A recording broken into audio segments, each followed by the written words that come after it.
Germany Hitler సమయంలో ఆయనకి అండగా వచ్చాడు. హిట్లర్ చాలా గొప్ప నాయకుడని.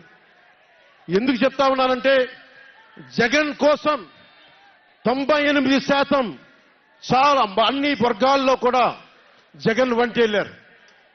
2019లో నేను ఒక్కొక్కరి చెవులో ఇల్లు కట్టుకొని మరి చెప్పా, జగన్కి ఓటేయకండి, ఓటేయకండి, మంచిది కాదని. జగన్ బతుకు జుబ్లీ హిల్స్ సొసైటీ ఫామ్ అయినప్పటి నుంచి నాకు తెలుసు. అదే చెక్ పోస్ట్ లో ఏం చేసేవాడు నాకు తెలుసు.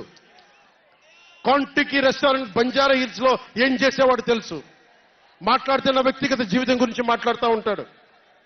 నీ వ్యక్తిగత జీవితం గురించి మాట్లాడాలంటే నా దగ్గర టన్నుల ఇన్ఫర్మేషన్ జగన్, మర్చిపోకు. ఇప్పుడు దాకా నువ్వు పవన్ కళ్యాణ్ తాలూకు శాంతిని చూసావు, మంచితనాన్ని చూసావు.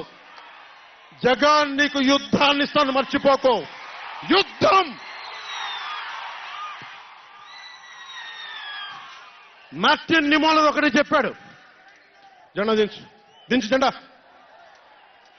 మార్టిన్ నిమోలర్ ఒకటే చెప్పాడు, హిట్లర్ని సపోర్ట్ చేసే వ్యక్తి ఒక్కళ్ళ కోసం కాదు.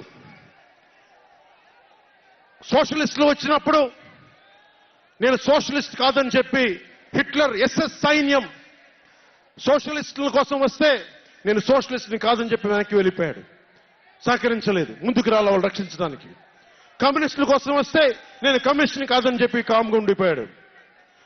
యూదుల కోసం వస్తే నేను యూదుని కాదని చెప్పి కామ్గా ఉండిపోయాడు. కార్మిక నాయకుల కోసం వస్తే